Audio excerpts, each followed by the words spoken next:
नमस्कार, आप देख रहे हैं एसपीडी न्यूज। दिन भर की ताज़ा खबरों के लिए अभी सब्सक्राइब करें एसपीडी न्यूज और खबरों में आगे बढ़ने से पहले वीडियो को लाइक जरूर से करें। और इसी के साथ आज की पहली बड़ी खबर की डेनमार्क में पीएम नरेंद्र मोदी का जोरदार स्वागत, नॉर्डिक शिखर सम्मेलन में लिया हिस्सा।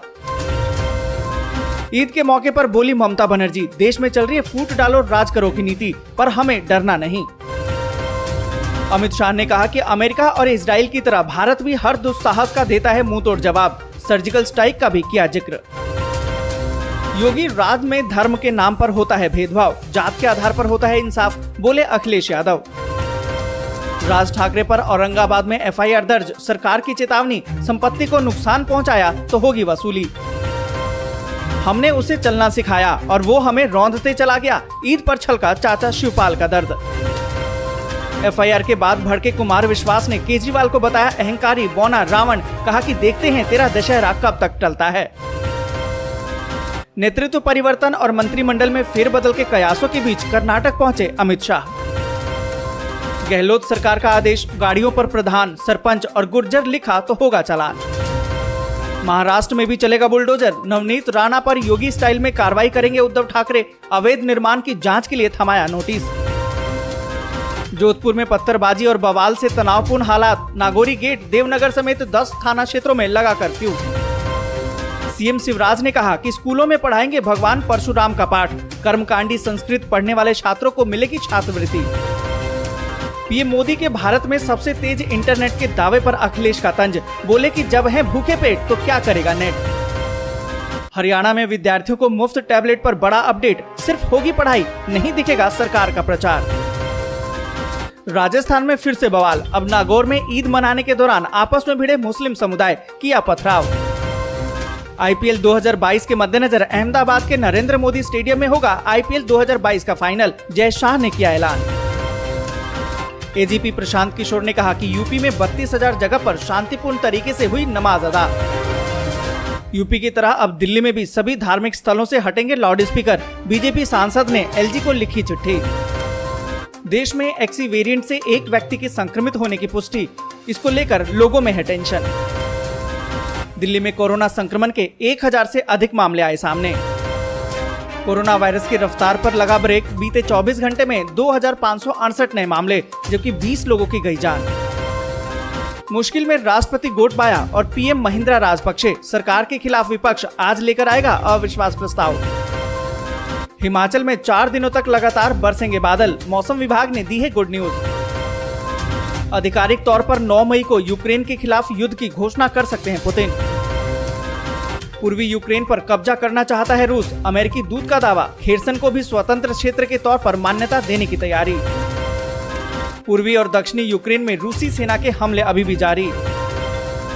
ट्रंप ने बाइडेन पे कसा तंज, कहा कि बाइडेन ने यूक्रेन मसले को उलझाया। और इसी के साथ आज बड़ी खबर कि इस महीने कभी भी आ सकती है पीएम किसान सम्मान निधि की 11वीं किस्त, आप भी चेक कर सकते हैं अपना स्टेटस। आपको बता दें कि जिन भी लोगों को प्रधानमंत्री किसान सम्मान निधि की 10 किस्त मिल चुकी है, उन्हें अब 11वीं किस्त इस महीने कभी भी मिल सकती है। इस वित्त वर्ष के लिए ये पहली किस्त होगी। आपको बता दें कि पीएम किसान के तहत रजिस्टर्ड किसानों के खाते में सरकार हर तिमाही में 4 महीने में एक बार 2000 रूपए की समर्थन राशि भेजती है। वैसे तो आमतौर पर ये किस्त अप्रैल में ही आ जाती है, लेकिन पीएम किसान योजना के लिए पात्र किसान हैं, उनकी पहचान में कुछ त्रुटियां सामने आई थी, उसमें सुधार करने के कारण अप्रैल में किस्त नहीं आ पाई है। आपको बता दें कि अगर आपको 10 किस्त मिल चुकी है और आपके डॉक्यूमेंट्स में सारे अपडेशन है, तो इस महीने आपको 11वीं किस्त मिल जाएगी। आप इसका स्टेटस खुद भी चेक कर सकते हैं। और इसी के साथ अगली बड़ी खबर कि देश में एक्सई वेरिएंट से एक व्यक्ति के संक्रमित होने की पुष्टि, जाने क्यों है इसको लेकर टेंशन। आपको बता दें कि भारत में कोरोना के एक्सई वेरिएंट को लेकर एक व्यक्ति के संक्रमित होने की पुष्टि हुई है। आपको बता दें कि जानकारी मंगलवार को आई है, पर आपको बता दें कि व्यक्ति किस देश के किस राज्य का है या शहर का है, ये अभी सामने नहीं आ पाया है। आपको बता दें कि भारत में फिलहाल सबसे ज्यादा केस ओमिक्रॉन के BA.2 वेरिएंट के ज्यादा पाए जा रहे हैं। इसमें कहा गया है कि पिछले हफ्ते के मुकाबले इस हफ्ते 12 राज्यों में मामले बढ़े हैं, जबकि 19 राज्यों में मामले घटे भी हैं। आपको बता दें कि ओमिक्रॉन के BA.2 वेरिएंट की वजह से भारत में तीसरी लहर देखी गई थी। हालांकि XE वेरिएंट BA.2 वेरिएंट से 10 गुना अधिक संक्रामक है।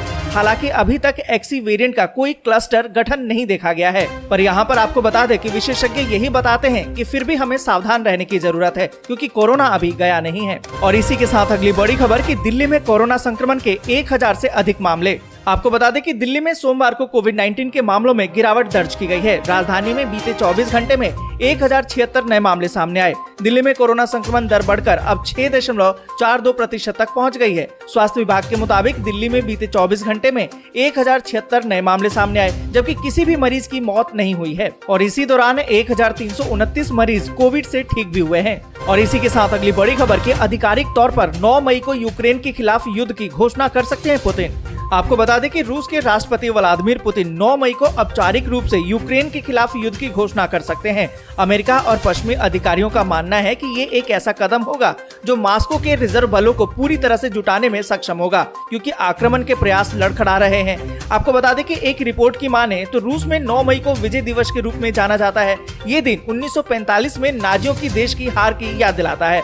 आपको बता दें कि पश्चिमी अधिकारियों ने लंबे समय से माना है कि पुतिन उस दिन के प्रतीकात्मक महत्व और प्रचार मूल्य का लाभ उठाकर यूक्रेन में एक सैन्य उपलब्धि की घोषणा करेंगे। और आपको बता दें कि अधिकारियों ने इस परिदृश्य पर ध्यान देना भी शुरू कर दिया है, जो कि पुतिन औपचारिक रूप से 9 मई को यूक्रेन पर युद्ध की घोषणा कर सकते हैं। और इसी के साथ अगली बड़ी खबर की कोरोना वायरस की रफ्तार पर ब्रेक। बीते 24 घंटे में 2568 नए मामले, जबकि 20 लोगों की गई जान। आपको बता दें कि देश भर में कोरोना संक्रमण की रफ्तार पर ब्रेक लगता दिखाई दे रहा है। मंगलवार को कोरोना के नए मामलों में बड़ी गिरावट दर्ज की गई है।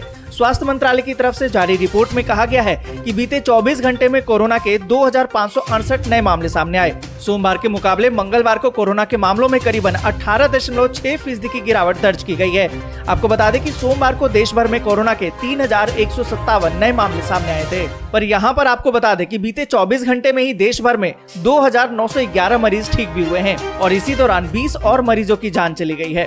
और इसी के साथ अगली बड़ी खबर की तीसरी, 5वीं और 8वीं की हो सकती है बोर्ड जैसी परीक्षा। इससे छात्रों की प्रगति और उनके रुझानों को किया जा सकेगा ट्रैक। आपको बता दें कि स्कूली शिक्षा की गुणवत्ता को मजबूती देने सहित छात्रों की प्रतिभा को प्रत्येक स्तर पर आंकने के लिए केंद्र सरकार जल्द ही कुछ और बड़े कदम उठा सकती है। इसके तहत तीसरी, 5वीं और 8वीं कक्षा की परीक्षाएं भी 10वीं और 12वीं की बोर्ड परीक्षाओं जैसी ही आयोजित की जा सकती है। फिलहाल ये बोर्ड परीक्षा नहीं होगी, बल्कि उसके जैसी ही होगी। इसका आयोजन भी क्षेत्रीय स्तर पर किसी उपयुक्त प्राधिकरण की देखरेख में होगा। केंद्र राज्यों के साथ व्यापक चर्चा भी शुरू कर चुकी है। आपको बता दें कि कई राज्यों में पहले भी 5वीं और 8वीं के स्तर पर ऐसी परीक्षाएं आयोजित होती थी। हालांकि साल 2009 में शिक्षा का अधिकार कानून आने के बाद से ये व्यवस्था बंद हो गई थी, क्योंकि इस कानून के तहत 8वीं तक किसी भी छात्र को फेल नहीं किया जा सकता था। इस बीच आपको बता दें कि कई राज्यों ने शिक्षा की गुणवत्ता को मजबूती देने के लिए 5वीं और 8वीं की परीक्षाओं को फिर से शुरू करने की एक पहल की है। राजस्थान, मध्य प्रदेश जैसे राज्यों ने इसे फिर से शुरू कर दिया है। और इसी के साथ अगली बड़ी खबर की डेनमार्क में पीएम नरेंद्र मोदी का जोरदार स्वागत। नार्डिक शिखर सम्मेलन में लिया हिस्सा। यहाँ पर आपको बता दें कि अपनी 3 दिवसीय यूरोप यात्रा के दूसरे दिन प्रधानमंत्री नरेंद्र मोदी डेनमार्क पहुँचे। कोपेनहेगन एयरपोर्ट पर उनका जोरदार स्वागत किया गया, जहां उनके अगवानी के लिए खुद डेनमार्क के पीएम पहुंचे। इस दौरे में पीएम नरेंद्र मोदी और डेनमार्क के प्रधानमंत्री के बीच में कई द्विपक्षीय मुद्दों पर बात है। इसके लिए बस यहीं तक। वीडियो आपको अच्छी लगी हो तो लाइक और शेयर जरूर कर दें। अगर अभी तक आपने चैनल को सब्सक्राइब नहीं किया है तो सब्सक्राइब जरूर से कर लें।